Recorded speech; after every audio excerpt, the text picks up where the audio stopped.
할렐루야. 네. 하나님의 말씀은 누가복음 20장, 오늘은 19절에서 25절까지의 말씀 보도록 하겠습니다. 누가복음 20장 죄송합니다. 19절에서 25절 말씀이고요. 볼륨 조금만 줄여주실까요? 네. 누가복음 20장 19절에서 25절까지 말씀입니다. 제가 한 절, 여러분 한 절, 마지막 절은 같이 읽도록 하겠습니다. 서기관들과 대제사장들이 예수의 이 비유는 자기들을 가리켜 말씀하신 줄 알고 즉시 잡고자 하되 백성을 두려워하더라. 그들이 보다가 예수를 총독의 다스림과 권세 아래 넘기려 하여 정탐들을 보내어 그들로 스스로 의인인 체하며 예수의 말을 책잡게 하니, 그들이 물어 이르되 선생님이여 우리가 아노니 당신은 바로 말씀하시고 가르치시며 사람을 외모로 취하지 아니하시고 오직 진리로서 하나님의 도를 가르치시나이다. 우리가 가이사에게 세를 바치는 것이 옳으니까 옳지 아니하니까 하니, 예수께서 그 관계를 아시고 이르시되 데나리온 하나를 내게 보이라. 누구의 형상과 글이 여기 있느냐? 대답하되 가이사의 것이니이다. 이르시되 그런즉 가이사의 것은 가이사에게, 하나님의 것은 하나님께 바치라 하시니, 그들의 백성 앞에서 그의 말을 능히 책잡지 못하고 그의 대답을 놀랍게 여겨 침묵하니라. 아멘. 오늘 말씀의 제목 크게 읽어보도록 하겠습니다. 네, 말씀의 제목 없나요? 말씀의 제목 주워보시고, 자, 우리 방송팀이 일부러 지난주부터 계속 좀 목사님 골탕 먹이려고 제가 부탁한 거를 안 하시는 것 같아요. 제가 위임 목사 됐는데도 변한 게 없습니다. 네. 네, 이제 났군요. 감사합니다. 자, 한번 크게 읽어볼까요? 시작. 가이사의 것은 가이사에게, 하나님의 것은 하나님에게. 옆 사람과 인사할까요? 귀하십니다. 귀하십니다. 감사합니다. 지난주 예수님은 악한 포도원 농부의 비유를 통하여 하나님을 섬긴다고 하나 실상은 인간이 만들어낸 종교행위를 앞세워서 자신의 탐심을 이루기 위한 길로만 가는 사람의 실상을 말씀하셨어요. 그리고 예수님은 이 포도원 농부의 비유 말미에 아들을 포도원 밖에 내쫓아 죽인 농부들을 포도원 주인이 어떻게 하겠느냐, 그가 와서 이 농부들을 반드시 죽이고 포도원을 다른 사람들에게 주지 않겠느냐라고 말씀하십니다. 그러자 이 비유를 듣고 있던 사람들이 말하기를 그런 일은 절대 일어나서는 안 됩니다라고 답을 하죠. 그 말은 포도원이 다른 사람에게 넘어가는 일은 일어나면 안 된다라는 고백이 되는 거예요. 여러분, 우리가 지난 시간에도 말씀을 드렸지만 이 사람들의 대답이 참 기가 막히지 않습니까? 이들은 자신들이 주인의 아들을 죽였으면서도 포도원만큼은 내놓지 않고 계속 차지하고 싶은 거예요. 참된 복음을 무시하고 예수 그리스도를 죽이는 한이 있어도 자신의 공로와 가치를 내려놓기는 죽어도 싫다는 것입니다. 이들의 정체가 바로 서기관들과 대제사장들과 장로들이 되는 거예요. 누구보다 하나님을 사랑하고 누구보다 하나님을 신앙하고 누구보다 하나님을 믿는다고 하는 서기관들, 대제사장, 장로들이 하나님의 아들 예수를 포도원 밖으로 끌고 가서 돌로 쳐 죽이고 버린 것입니다. 그리고 그렇게 하나님의 아들 예수님을 버렸음에도 불구하고 그들은 아무 일도 없다는 듯이 자신의 포도원이라는 것은 절대 다른 사람에게 갈 수 없습니다라는 것을 주장하며 여전히 누구보다 하나님을 잘 섬기고 잘 믿고 있다고 자신을 포장하고 있는 거예요. 자, 19절 말씀입니다. 시작. 서기관들과 대제사장들이 예수의 이 비유는 자기들을 가리켜 말씀하신 줄 알고 즉시 잡고자 하되 백성을 두려워하더라. 자신들을 향한 예수님의 말씀이 무슨 뜻인가를 이들이 알고 받아들였다면 아들을 죽인 자신들의 행위에 대해서 회개하면서 자신들은 진멸당에 마땅한 자로 여겼을 거예요. 그러나 이들에게는 그러한 자기 의식이 없었습니다. 이들은 누구보다 자신들을 하나님의 백성으로 여겼고 누구보다 하나님과 가장 가까이 있으며 누구보다 온 힘을 다해 하나님을 섬기고 있다고 생각을 했었던 거예요. 그런데 그러한 자신들의 종교적 위치를 예수라는 존재가 갑자기 나타나서 흔들고 도전하고 있다고 생각하니 그들 안에 예수를 향한 분노가 일어난 거예요. 그래서 그들은 예수를 죽이고 싶었지만 예수를 따르고 있는 백성들이 두려워 행동을 하지 못했던 것입니다. 하나님의 진노는 안중에도 없으면서 백성들의 분노는 두려워하는 이들의 모습이 참 유치하기까지 합니다. 아무튼 이들에게는 예수 그리스도라는 존재가 눈에 가시와 같은 존재였어요. 그래서 어떻게 하면 예수 그리스도를 넘어뜨릴까? 어떻게 하면 저 예수 그리스도를 죽여버릴까라고 하는 생각으로 가득 차 있었고, 오늘 또다시 한 가지 계략을 통하여 예수님을 잡아 유대 총독에 넘길 그런 계획을 세웁니다. 22절입니다. 시작. 우리가 가이사에게 세를 바치는 것이 옳으니까 옳지 아니하니까 아니. 여러분, 이 질문을 하기 전에 이 서기관들과 대제사장과 장로들은 21절에서 예수님을 향하여서 이렇게 말씀하십니다. 감사합니다. 네, 저 잘했다고 전해주세요. 네. 21절에서 선생님이여 우리가 아노니 당신은 바로 말씀을 가르치시며 사람을 외모로 취하지 아니하시고 오직 진리로서 하나님의 도를 가르치시는 분입니다. 지금 예수님을 책잡아서 유대 총독에게 넘기려고 하는 이들이 지금 예수님을 높이는 찬사, 칭찬을 하고 있는 거예요. 속마음은 그렇지 않으면서요. 그런데 이들이 그렇게 말하는 이유는 예수님의 자신들의 올무를 회피할 수 없도록 하기 위해서 먼저 이렇게 예수님을 높이고 있는 것입니다. 진리로 하나님의 도를 바로 가르치신다는 말로 자신들의 질문을 피하지 못하게 하려고 지금 예수님을 몰아가고 있는 거예요. 그러니까 예수님을 향한 이들의 찬사는 예수님을 자신들의 올무에서 빠져나가지 못하기 위한 실수였던 것입니다. 오늘 누가복음에는 없지만 마가복음을 보면은 이들이 한 가지 함정을 파놓고 예수님이 걸려들기만을 기다리고 있는 것을 볼 수 있어요. 자, 13절입니다. 마가복음 12장 13절 말씀입니다. 같이 읽을까요? 시작.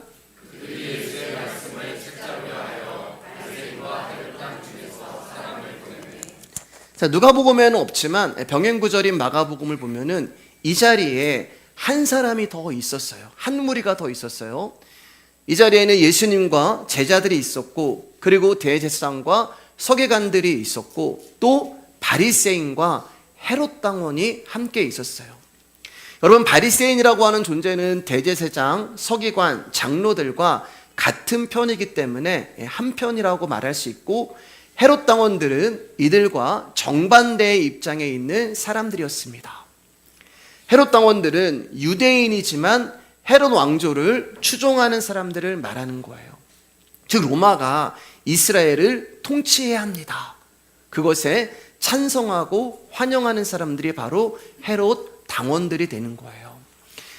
우리나라로 말하면은 일제강점기 시절에 식민통치를 찬성했던 친일파와 같은 사람들이 바로 헤롯 당원들이 되는 거예요. 그리고 이 헤롯 당원들이 하는 일은 유대 민족에게 세금을 거두어서 로마에 바치는 일을 주로 했던 사람들입니다. 그렇기 때문에 헤롯 당원들은 같은 유대 사회에서는 반역자로 취급을 받았던 자들이고, 특히 바리새인들에게는 원수와 같은 자들이었어요. 그런데 지금 이 자리에 대제사장과 서기관과 장로들이 그 헤롯 당원들도 부른 거예요. 자신들의 제자인 바리새인들도 부른 것입니다. 그리고 이 사람들이 한꺼번에 있는 그 자리에서 예수님을 향하여서 예수님, 우리가 로마의 황제에게 세금을 바치는 것이 맞습니까? 아니면은 세금을 바치지 않는 것이 맞습니까? 수빈아, 어제 많이 피곤했지? 수빈아, 눈 뜨고 자 크게 많이 피곤했어요. 자, 이것이 예수님을 공경에 빠뜨려 예수님을 책잡으려고 하는 이들의 계책이었던 거예요. 자, 만일 여기서 예수님이 가이사에게 세금을 바치는 것이 옳다고 하면 유대인과 바리새인들이 가만히 있지 않았을 것이고, 세금을 바치는 것이 옳지 않다고 하면 함께 동행한 헤롯 당원들로부터 반감을 받게 되는 것입니다. 당시 로마의 세금으로 바치는 상용되었던 그 당시 화폐는 데나리온이었는데요. 그 앞면에 가이사의 얼굴 형상이 새겨져 있고, 그 밑에 신 아우구스투스의 아들 티베리스의 시전 아우쿠스투스라는 글이 적혀 있었어요. 조금만 더 줄여주실래요? 그리고 뒷면에는 폰티펙스 막시무스라는 글이 새겨져 있었는데, 여러분 이 복잡한 글의 의미는 한마디로 로마 황제 가이사가 신이다, 이런 뜻이 되는 거예요. 그러니까 동전은 바로 가이사가 신이다라는 뜻을 의미하고 있습니다. 그러니까 그 돈 안에 세상의 힘이라고 하는 원리의 신관이 그 안에 완전하게 들어가 있었던 것이죠. 이처럼 가이사에게 세금을 바친다는 것은 신에게 헌금을 하는 것과 같은 의미이기 때문에 하나님 외에 다른 신을 섬기는 것은 율법에 어긋난다고 하는 하나님 말씀에 범함으로, 가이사에게 세금을 바치면은 죄인이 되는 것이고, 반대로 세금을 바치는 것이 옳지 않다고 하면은 헤롯 왕조를 지지하여 로마에 대해 우호적이었던 헤롯 땅의 분노를 사서 로마의 반역자로 몰릴 수밖에 없는 상황이 된 거예요. 그러니까 대제사장들과 서기관들은 예수님이 어떤 대답을 하여도 어느 한쪽으로 공격을 받을 수밖에 없다는 것을 알고 이 질문을 한 것입니다. 자, 그러면 이들의 곤란한 질문에 예수님은 과연 무엇라 답을 하셨을까요? 그런데 그 전에 여러분, 우리가 예수님의 답을 들어보기 전에 먼저 이 질문을 한 사람들의 문제점부터 생각해 보겠습니다. 가이사에게 세를 바치는 것이 옳은가 그른가라고 한 질문을 한 대제사장, 서기관, 장로들은 과연 어떤 입장에 있었을까요? 무슨 말인가 하면 여러분, 이 사람들은 가이사에게 세금을 바쳤을까요? 바치지 않았을까요? 예수님께 먼저 물어보기 전에 대제사장과 서기관과 장로들은 그럼 가이사에게 세금을 바쳤을까? 안 바쳤을까? 여러분, 혹시 이들이 하나님의 제사장이고 말씀을 철저히 지키고 연구하는 서기관들, 장로들이기 때문에 로마의 세금을 바치지 않고 신앙의 절개를 지키며 믿음으로 버티며 싸우고 있다고 생각을 하신다면 여러분, 그것은 잘못된 생각입니다. 이들 역시 로마의 가이사에게 세금을 바쳤어요. 그것뿐만이 아니라 이들은 로마의 화폐인 데나리온을 무지무지 좋아했던 사람들입니다. 우리 몇 주 전에 나누었던 말씀의 일부분인데 여러분 기억하시나요? 예수님이 채찍을 만들어 성전을 청소하실 때 거기에 소와 양 그리고 비둘기 파는 사람들을 내어 쫓으실 때 환전상들의 상을 뒤엎어 버리셨다고 말씀하십니다. 당시 4곳의 시장이 있었다고 말씀드렸죠. 이곳에 희생 제물들이 있었고 기름과 소금을 팔았어요. 그런데 이 4곳의 시장을 누가 관리하고 있었냐면은, 주관하고 있었냐면은 사내들이 공회가 운영하고 있었는데, 그 사내들이 공회의 최고 수장이 바로 지금 예수님과 논쟁을 하고 있는 대제사장이란 말입니다. 그리고 그 밑에 있는 사람들이 서기관들과 바리새인들이고 장로들이란 말이에요. 말씀드렸듯이 이 시장에서 파는 재물은 사내들이 공회에 표가 붙어 있었어요. 그래서 그 표가 없는 재물은 이런 트집을 잡고 저런 트집을 잡아서 하나님의 제단에 올리지 못하게 만들었습니다. 그러니까 하나님의 제단에 올라가는 재물은 전부 사내들이 공회에 표가 있는 재물만 올라가게 되었어요. 제가 말씀드렸잖아요, 여러분. 남자만 그때 20만에서 40만이 모인다고. 그럼 얼마나 많은 소와 양과 비둘기가 제물로 올려졌고, 그것을 사고 팔고 하면서 얼마나 많은 부가 이들이 축적을 했겠어요. 그러니까 사람들이 예배하러 올 때 제물 안 가지고 와도 돼요. 돈만 가지고 오면 돼요. 돈만 가지고 예배당에 오면은 양 사고 소 사고 비둘기 사고 기름 사고 소금 사고 얼마든지 할 수 있어요. 근데 그 중에 하나가 세겔이라고 하는 구약에 쓰던 화폐가 있었습니다. 아무것도 없는 그런 화폐가 있어요. 아무 형상도 없는 세겔이라고 하는 돈인데, 그 돈은 유대인들이 구약에 썼던 돈이라 지금 로마의 식민지를 받고 있는 상황에서는 아무 쓸모가 없는, 우리나라로 말하면 엽전과 같은 거였죠. 근데 하나님이 성전에 들어갈 때는 성전세를 내야 되는데, 가이사의 얼굴이 그려져 있는 그 데나리온을 성전에다 바칠 수가 없어요. 가이사가 신이다라고 하는 그 동전을 바칠 수가 없단 말입니다.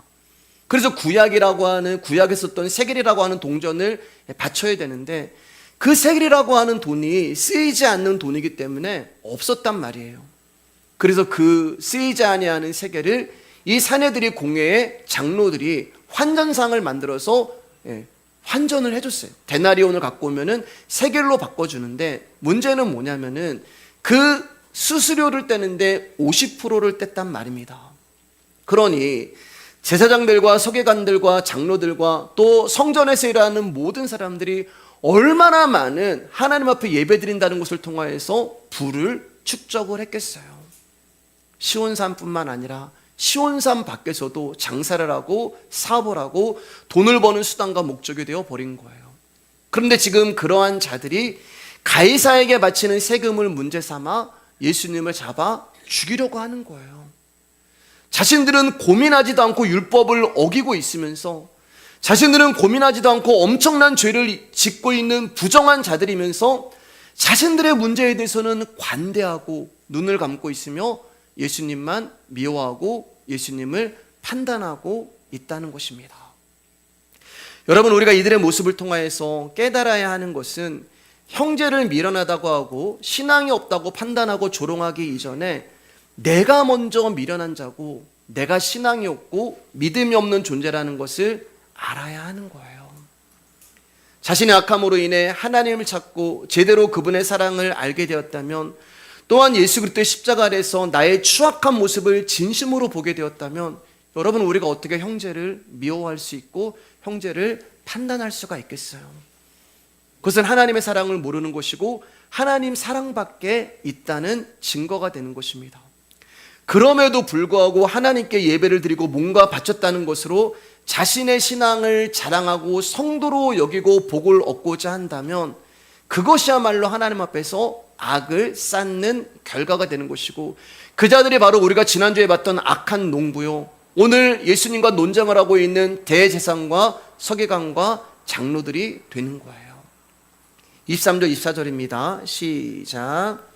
예수께서 그 관계를 아시고 이르시되 데나리온 하나를 내게 보이라. 누구의 형상과 글이 여기 있느냐? 대답하되 가이사의 것이니이다. 이르시되 그런즉 가이사의 것은 가이사에게, 하나님의 것은 하나님께 바치라 하시니. 예수님은 이들의 질문에 대해 데나리온 하나를 내게 보이라 하시고 누구의 형상과 글이 여기 있느냐? 가이사는 신이다 적혀 있잖아요. 사람들이 가이사의 것입니다 라고 고백하자 예수님 말씀하시기를, 그래, 가이사의 것은 가이사에게 드리고 하나님의 것은 하나님 앞에 바쳐. 여러분, 이게 무슨 뜻일까요? 어떤 분들은 이 말씀 가지고 성도는 국가의 세금을 성실히 납부해야 하고 헌금 역시 성실하게 바쳐야 한다고 말씀을 하시는 분들이 있습니다. 그런 뜻이 아니에요. 여러분, 그런 1차원적인 질문으로 예수님이 성경을 기록한 것이 아니란 말입니다. 그렇다면 성도가 번 돈은 국가의 것이 있고 하나님의 것이 따로 있나요? 세금은 국가의 것이고 헌금은 하나님의 것이고 나머지는 내 거라고 해야 하는 건가요? 그렇지 않습니다. 예수님이 그 동전을 가리키시면서 가이사 것은 가이사에게 주고 하나님의 것은 하나님께 드리라고 하신 말씀은 데나리온의 주인이 가이사인 것처럼 세상의 창조주가 예수 그리스도 당신이라는 것을 말씀하고 계시는 거예요. 다시 말해, 이 세상에 그 어떤 것도 가이사의 것은 없다라는 것을 말씀하시는 것입니다. 왜냐하면 하나님으로부터 모든 것이 말미암았기 때문에 그래요. 심지어 가이사의 황제 자리도 하나님의 것입니다. 우리 로마서 13장 1절입니다. 시작. 각 사람은 위에 있는 권사들에게 복종하라. 권세는 하나님으로부터 나지 않음이 없나니 모든 권세는 다 하나님께서 정하신 바라. 여러분, 이 세상에 가이사의 것은 아무것도 없어요. 성경이 이처럼 분명하게 말씀하시는데도 우매한 인간들은 가이사로 대표되는 세상의 힘을 실존하는 신으로 여기며 살아간단 말입니다. 그리고 그 가이사의 힘을 얻어내기 위해 가이사에게 언제든지 복종할 준비를 하고 있는 거예요. 그러니까 가이사의 것은 가이사에게 주라는 말씀은 가이사라는 세상의 권세에 속해 있는 자들은 세상 일에만 관심을 가질 수밖에 없고, 하나님의 것은 하나님께 드리라고 하는 말씀은 하나님의 백성들은 하나님께 집중하여 살아갈 수밖에 없다는 말씀이 되는 것입니다. 그런데 하나님의 백성이라고 하는 우리가 예수 그리스도의 복음을 소유하려고 애를 쓰는 것이 아니라 이 세상에 있는 가해사의 돈을 탐하고 그것을 소유하고 그것을 힘으로 삼으려고 한다면 그 자체가 이미 가해사의 권세 아래 속해 있다는 증거가 되는 거예요. 그럼 목사님, 돈 벌지 말라는 말씀인가요? 아니요, 여러분. 여러분 돈 버시고 부자 되시길 축복합니다. 제가 드리는 말씀은 나의 삶이 예수님의 은혜가 아닌 가이사라고 하는 힘에 의해 움직여지는 것을 말하는 거예요. 하나님의 은혜로 돈을 가지고 있는 사람은 이 돈이 내게 아니에요. 하나님 말씀하신 대로 그 돈이 쓰이기를 원하고 드려지기를 원하는 것입니다. 따라서 성도란 가이사의 것은 가이사에게 던져버리고 하나님을 찾는 사람을 말하는 거예요. 자, 그런데 그 일이 어떻게 일어나냐? 우리가 의지하고 우리의 결단으로 되어지는 것이 아니라 가이사라고 하는 세상의 힘과 가치 아래서 속박되어 살아가고 있는 저와 여러분이었단 말이에요.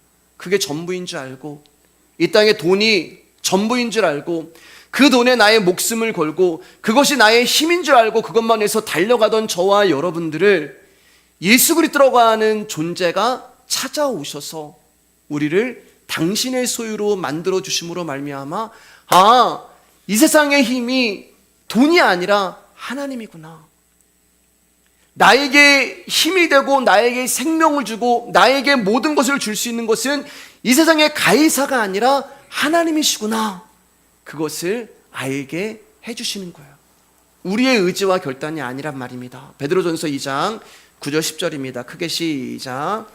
그러나 너희는 택하신 족속이요 왕같은 제사장들이요 거룩한 나라요 그의 소유가 된 백성이니 이는 너희를 어두운 데서 불러내어 그의 기이한 빛에 들어가게 하시니에 아름다운 덕을 선포하게 하려 하심이라. 너희가 전에는 백성이 아니더니 이제는 하나님의 백성이요 전에는 긍휼을 얻지 못하였더니 이제는 긍휼을 얻은 자니라. 그러니까 저와 여러분들이 흑암에 살아가던 자였단 말이에요. 어두운 가운데 살아갔던 자였단 말입니다. 제가 어제 우리 장로님 위해서 기도하면서 그런 기도를 했잖아요. 하나님, 우리 장로님이 빛으로 찾아오신 예수님만으로 감사하게 하시고 흑암과 어둠의 자리에서 생명의 자리로 옮겨주신 예수님만으로 찬양하게 하옵소서. 바로 이 말씀이 되는 거예요. 우리가 전에는 하나님의 백성이 아니었단 말입니다. 우리는 전에는 가이사의 백성이었어요. 그런데 하나님이 우리를 찾아오셔서 수많은 사람들 가운데 저와 여러분들을 구별하여 주시고 긍휼이라고 하는 당신의 은혜를 주심으로 말미암아 저와 여러분들이 하나님의 백성이 되고 하나님의 소유가 되었단 말입니다. 그래서 예수님이 말씀하시기를 그것을 선포해라. 아름다운 덕을. 이 복음을 선포해라. 그러니까 복음은 여러분, 예수 믿으세요. 예수 믿으면 부자 됩니다. 예수 믿으면 성공합니다. 예수 믿으면 잘 됩니다가 복음이 아니라요. 흑암에 살아가던 저와 여러분들, 하나님의 백성이 아닌 저와 여러분들을 예수 그리스도의 생명이 찾아오셔서 우리를 당신의 소유와 제사장 백성으로 삼으셨다는 것을 증거하는 것이, 그것이 바로 복음이 되는 거예요. 왜냐하면 하나님의 것은 오직 당신의 은혜와 긍휼로만 택해지기 때문입니다. 그러니까 가이사의 것은 가이사에게 주고 하나님의 것은 하나님께 드리라고 하는 말은, 가이사라는 세상의 힘과 가치에 창념하여 세상 속에서 하나님의 부르심으로 선택된 존재들이 나는 하나님의 은혜와 긍휼로 살아가는 자이지 가이사라고 하는 세상의 힘으로 살아가는 자가 아닙니다라는 것을 고백하며 자기를 부인하고 하나님의 은혜만을 붙들고 살아가는 저와 여러분들의 인생을 말씀드리는 거예요. 자, 그럼 이제 구체적으로 하나님의 것이 무엇인지, 그리고 그것이 우리 인생 속에서 어떻게 드려지는지 말씀을 보면서 정리하도록 하겠습니다. 창세기 4장 3절 5절 우리 졸지 마시고요, 중요한 말씀입니다. 크게 읽어주세요. 시작. 세월이 지난 후에 가인은 땅의 소산으로 제물을 삼아 여호와께 드렸고 아벨은 자기 양의 첫 새끼와 그 기름으로 드렸더니 여호와께서 아벨과 그의 제물은 받으셨으나 가인과 그의 제물은 받지 아니하신지라. 가인이 몹시 분하여 안색이 변하니. 세월이 지난 후에 이제 가인과 아벨은 장성하여 스스로 제물을 준비해 하나님께 제사를 드릴 수 있는 나이가 되었어요. 가인은 땅의 소산을 하나님께 제물로 드렸고 아벨은 양의 첫 새끼와 기름을 하나님께 드렸다고 말씀하십니다. 그런데 하나님이 아벨이 드리는 양의 첫 새끼와 기름은 받으셨는데 가인이 드린 땅의 소산은 받지 않으신 거예요. 많은 사람들이 이 말씀을 두고 하나님이 가인과 그의 제물을 받지 않으신 이유를 제물에서 찾으려고 합니다. 그래서 아벨이 드린 어린 양과 첫 새끼는 그리스도를 예표하기 때문에 하나님이 받으신 거고, 가인이 드린 땅의 것은 사람을 나타내는 것이기 때문에 하나님이 가인의 제물은 받지 않으셨다고 이야기를 하는데, 이 또한 그런 의미가 아니에요. 우리는 가인과 아벨이 드린 제물에 초점을 두고 거기서 답을 찾으려고 하는데 아닙니다. 여러분, 하나님은 제물을 보시지 않아요. 하나님은 여러분이 드리는 헌금을 보시지 않아요.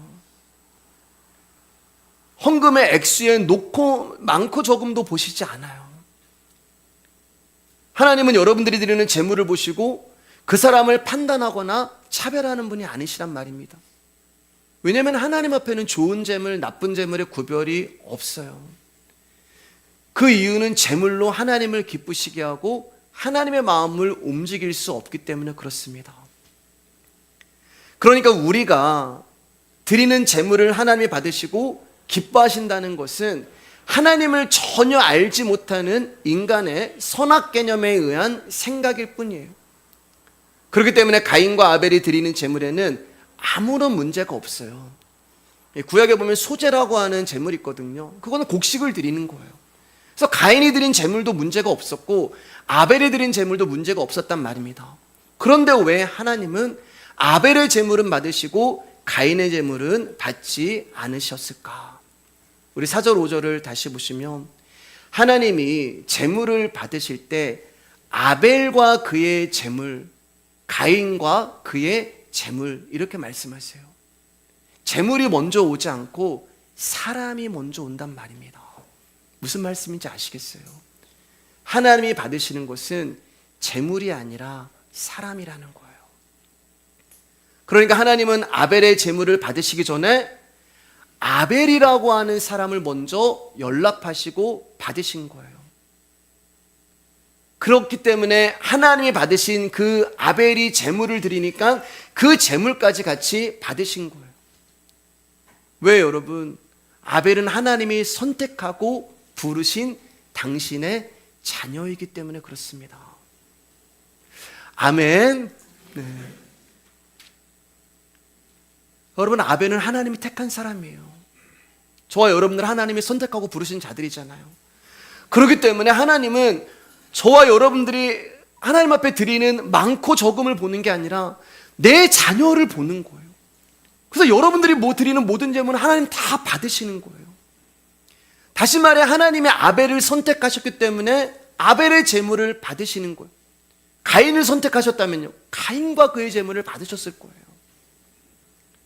여러분, 가인이 태어났을 때 그의 부모가 이렇게 고백을 합니다. 내가 여호와로 말미암아 득남하였다. 근데 둘째 아벨이 태어났을 때는 부모가 아무 말도 안 해요. 무슨 말이에요, 여러분? 왜 아무 말도 안 할까요? 제가 태어났을 때 되게 못생겼대요. 네, 지금도 잘생긴 건 아닌데 저희 형은 어제 저희 형하고 저희 아버지가 오셨는데 어제 봤는데 저희 형보다 제가 좀 더 잘생겼더라고요. 그래서 어렸을 때 그래서 저희 형만 이렇게 업고 다니시고 저는 못생겨서 이렇게 맨날 놓고 다니셨다고 하시더라고요. 그러나 인생이 이렇게 변하게 될지 누가 알겠습니까? 농담이고요, 여러분. 왜 여러분 아벨이 태어났을 때 부모가 아무 말도 안 했을까? 못생겼거든요. 기대가 없었어요. 뭐 이런 애가 태어났어?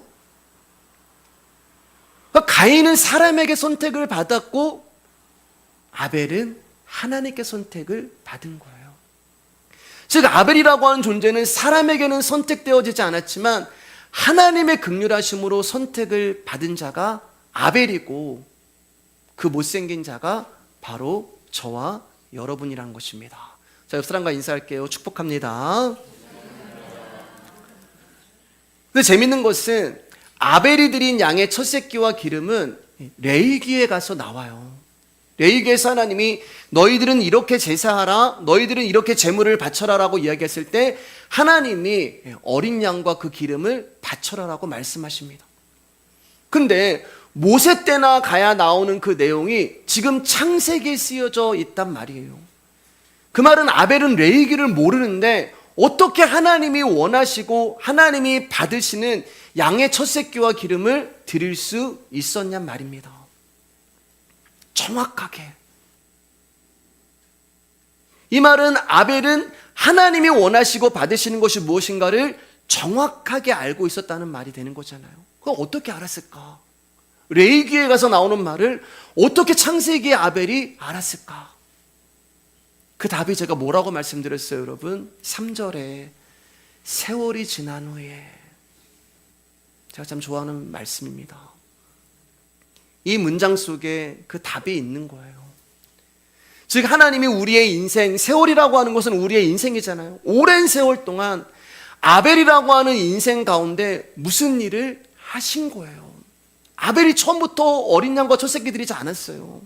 세월이 지난 후에 드린 거예요. 하나님이 아벨이라고 하는 인생 가운데 하나님이 무언가를 하셨단 말입니다. 그럼 하나님이 아벨의 인생 가운데 하신 그 일이 무엇인가? 바로 하나님이 당신의 긍휼을 베푸시고 선택한 아벨들에게 일평생 주신 것이 있는데 바로 당신을 주신 거예요. 예수 그리스도의 생명을 하나님이 부르시고 선택한 저와 여러분들에게 인생 내내 하나님 앞에 가는 그 순간까지 멈추지 아니하시고 끊임없이 우리 가운데 부어주시는 것입니다. 야, 내가 너를 선택했으니 잘 살아라. 내가 너 선택했으니까 너 이제 알아서 살아라. 이렇게 하지 않으시고 간섭하시고 쫓아다니시면서 하나님이 당신을 계속 우리 가운데 부어주시는 거예요. 여러분, 부모가 아벨 가운데 이름을 지어주지 않고 아벨 보면서 별 얘기가 없었다는 그 말은 재료가 안 좋은 자들이란 말이에요. 저와 여러분들은 재료가 안 좋은 자들이에요. 다른 말로 얘기하면 쓸모없는 자들이란 말입니다. 왜 이렇게 말씀드린가 하면은 가인은 와 대단하다. 어디서 이런 용모를 가진 애가 태어났어? 이런 훌륭한 존재가 태어났어? 근데 아벨이 딱 태어나니까 헐. 우리 시원이 목사님들 잘하는 말이죠. 헐. 어디서 이런 것이? 아휴. 기대가 없고 소망이 없어요. 재료가 안 좋아요, 재료가. 근데 여러분, 그렇게 재료가 안 좋고 쓸모없는 저와 여러분들을 하나님이 불러주시고 선택해 주셨다는 거예요. 여러분, 재료가 안 좋고 쓸모없는 자들은요, 고장나요. 안 돌아가요. 남들보다 처지고 어딘가 모자르고 부족하고 연약하고 넘어지는 자들을 말합니다. 그런 우리를 불러주셨고 선택해 주셨단 말입니다. 그런 하나님이 당신이 택한 저와 여러분들에게 어떻게 하실까? 야, 내가 실수했다. 나 네가 좀 괜찮은 자인 줄 알았는데 세월이 지나면서 보니까 너 영 꽝이다. 너 마이너스다. 내가 너 선택한 거 취소할게. 나는 너한테 무슨 가능성이 있는 줄 알았어. 내가 사람 잘못 봤다. 미안하다. 너 선택한 거 없었던 것을 해야겠다. 이렇게 하실까요? 아니면은 야, 선택은 내가 해줬으니까 네 인생이니까 네가 앞으로 살아. 나 관심 안 둔다. 이렇게 하실까요? 근데 여러분, 재료가 나쁘고 쓸모없는 저와 여러분들은 잘 살라고 해도 어떻게 살아야 될지를 모르는 자들이란 말입니다.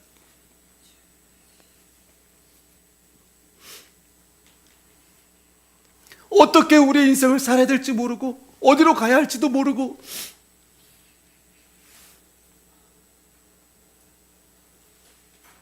그럼 어떻게 해요? 그래서 하나님이 우리를 놓지 않으시는 거예요, 여러분. 환도뼈 맞은 가 야곱이 뭐가 이뻐요? 하나님 부인하고 하나님 이용하고 하나님 속이고 나로 가게 하여라. 야곱이 하나님을 잡았을 때 아니면 그 야곱 손뿌리치는 하나님의 일도 아니란 말입니다. 근데 하나님이 못 가시는 거예요. 말씀은 나로 가게 하여라. 이 손 놔라라고 말씀하시지만 하나님은 그 자리에서 한 발자국도 뛰지 못하십니다. 왜? 내가 가면은 야곱은 죽을 수밖에 없기 때문에. 여러분, 하나님이 우리를 그렇게 사랑하시는 거예요.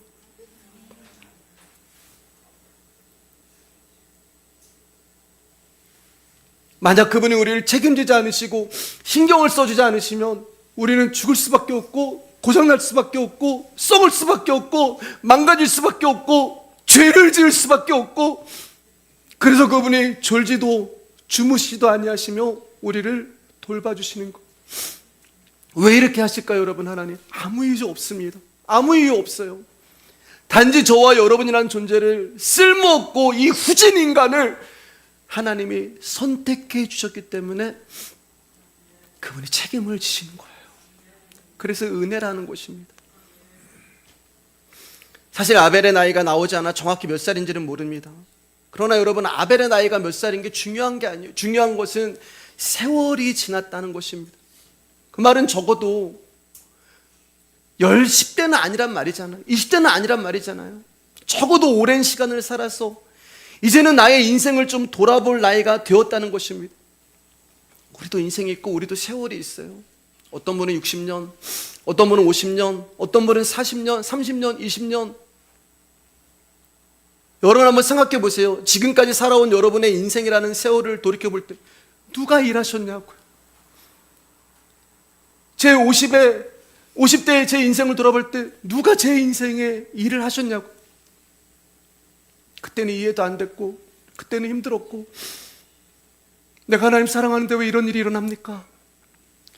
나는 자로나 우러나 치우친 적이 없는데, 믿음의 길 갔는데 왜 내 인생 가운데 이런 고난이 있습니까? 답답하고 하나님 말씀하시지도 않으시고, 정말 야곱의 고백처럼 험악한 인생을 살았습니다라고 하는 그런 시절도 있었고, 아브라함이 이삭을 바쳐야 하는 그 죽을 것 같은 시절도 있었고, 요셉처럼 아무 잘못도 안 했는데 누명을 쓰고 감옥에 가야 하는 괴로운 시절도 있었잖아요. 근데 사랑하는 여러분, 지금은 어떤 고백을 하실 수가 있습니까? 하나님의 은혜로 내가 여기까지 왔다는 고백을 할 수 있는 것입니다. 하나님의 은혜로 우리 교회가 여기까지 왔다는 고백을 할 수 있는 거예요. 그래서 우리 교회 전도지에 제가 그렇게 썼잖아요. 내 인생의 10대 때는 하나님이 이렇게 일을 하셨고, 20대 때는 이렇게 이루셨고, 30대 때는 이렇게 나를 사랑하셨고 나를 용서하셨고 불쌍히 여기셨고, 40대 때에는 나를 이렇게 사랑하셨고 용서하셨고 불쌍히 여기셨고 나를 떠나지 않으셨고, 50대 때는 이렇게 나를 사랑하셨고 용서하셨고 불쌍히 여기셨고 떠나지 않으셨고 나를 도와주셨고, 60대도 70대도 그분의 은혜와 사랑과 용서, 그것이 전부가 되어야 하는 것입니다. 우리의 세월 동안 나와 함께 하시고 나와 동행하시고 나를 위로해 주시고 나를 사랑해 주시고 나를 책임져 주시고, 그러고 보니 여러분, 내 인생에 나라는 존재는 없고 그분의 사랑 이야기, 용서 이야기, 긍휼의 이야기밖에 남는 게 없는 거예요. 그래서 아벨이 세월이 지난 후에 내가 주님 앞에 드릴 수 있는 것은 어린 양과 첫 새끼 되시는 예수 그리스도밖에 없습니다라고 해서 그 예수님을 내어 놓는 거예요. 우리 인생에 그분만 남는 것입니다. 왜냐하면 하나님의 것은 하나님에게, 그 유일하신 하나님의 것이 바로 예수 그리스도가 되기 때문에 그렇습니다. 그걸 세월이 지난 후에 알게 된 거예요. 여러분, 이 은혜를 알게 된 아벨이 하나님께 무엇을 요구하겠습니까? 하나님의 긍휼로 하루하루 살아가는 저와 여러분들이 가진 것이 무엇이 있고 내어놓을 것이 무엇이 있겠어요? 아무것도 없습니다. 우리는 그분의 긍휼을 받으며 하루하루 살아가는 거예요. 뭘 우리가 드리겠어요? 받은 것만 있는 자가. 우리는 하나님께 드릴 수 있는 것도 없고 드릴 것도 없는 자들입니다. 그렇게 당신 자신을 부어주심으로 당신이 아벨 안에서 양식이 되고 재물이 되고 전부가 돼서 이제 우리는 그 예수 그리스도를 하나님 앞에 내어놓을 수 있는 거예요. 가인은요, 없어요. 하나님께로부터 받은 것이 없기 때문에 그가 하나님께 드릴 것이 없단 말입니다. 그래서 이 생에 있는 땀을 흘려서 자신의 노력으로 땅의 것을 드릴 수밖에 없었어요. 그게 바로 가이사의 것이란 말입니다. 그러나 하나님은 우리의 땀을 원하시는 분이 아니에요. 하나님은 우리의 수고를 원하시지 않습니다. 하나님이 우리에게 원하시는 것은 내가 너에게 준 내 아들 예수 어디 있니? 그것만 내놔라라고 말씀하는 것입니다. 이제 말씀 마치겠습니다. 어제 우리 교회 가운데 위임식, 임직식이라는 행사가 있었습니다. 귀한 장로님과 권사님이 세워졌습니다. 여러분, 직분을 주신 것은 더 부서지고 더 낮아지고 더 겸손하고 더 자기를 부인하고 부정하라고 하나님이 주신 거예요. 그럼 우리 직분을 받을 임직자들만 그 길로 가야 하는 건가요? 아닙니다. 저와 여러분 모두가 가인이었어요. 스스로 선한 것이 나올 수 없는 우리를 선택하셔서 하나님이 저와 여러분들을 앉혀놓으신 것입니다. 그리고 가인이라고 하는 지독히도 이기적이고 자기중심적인 가인이라고 하는 내 안에 나를 포기하지 아니하시고 끊임없이 예수 그리스도의 말씀을 부어주심으로 말미암아 점점 우리가 가인에서 아벨로 변해가는 거예요. 우리의 인생 내내 가인에서 출발했지만 우리의 마지막은 아벨로 끝이 나는 것입니다. 그리고 그 받은 것을 내어놓을 수밖에 없어요. 사랑을 받아서 사랑을 주고 용서를 받아서 용서를 주고 내 안에서 받은 것은 그분의 긍휼밖에 없는 것입니다. 그래서 사랑하는 우리 말씀에게 성도 여러분, 하나님께 받은 긍휼로 내 옆에 있는 존재들을 긍휼히 여겨주시고 사랑해 주시고 용서해 주시기를 부탁드리겠습니다. 실수할 수 있고 넘어질 수 있고 잘못할 수도 있어요. 여러분, 우리가 근데 자잘못을 따지면 그 끝은 사망인 거예요. 그런데 가인에서 아벨로 넘어가면서 어느 날 내 안에서 그분의 주신 것이 나오는데, 긍휼은 판단도 멈추게 하고 비판도 멈추게 하고 그 사람을 향한 불쌍함만 나오게 되는 것입니다. 사랑하는 여러분, 저를 좀 불쌍히 여겨주시기를 부탁드리겠습니다. 저도 여러분들을 긍휼히 여겨드리겠습니다. 그래서 우리가 서로 내어놓을 수 있는 것은 어린 양의 긍휼밖에 없기를 축복합니다. 만약 긍휼이 안 나오고 용서가 안 되면 여러분 안 하셔도 돼요. 그냥 멈춰주세요. 노력하지 마시고요. 왜냐하면 가인에서 아벨로 넘어가는 과정이기 때문에 얼마든지 그럴 수 있습니다. 그러나 하나님은 결국 그것을 선으로 바꾸어서 안 될 것 같은 내 안에서 사랑이 나오고 용서가 나오고 긍휼이 나오고, 아니 반드시 주님이 그렇게 하실 거예요. 가늘고 길게, 전에는 제가 짧고 굵게였잖아요. 근데 가늘고 길게 해서 그 마지막에는 이곳에 모인 모든 우리 성도님들이 다 예수님 같은 분들이 되기를 주님의 이름으로 축복합니다. 오늘 여기까지 하겠습니다.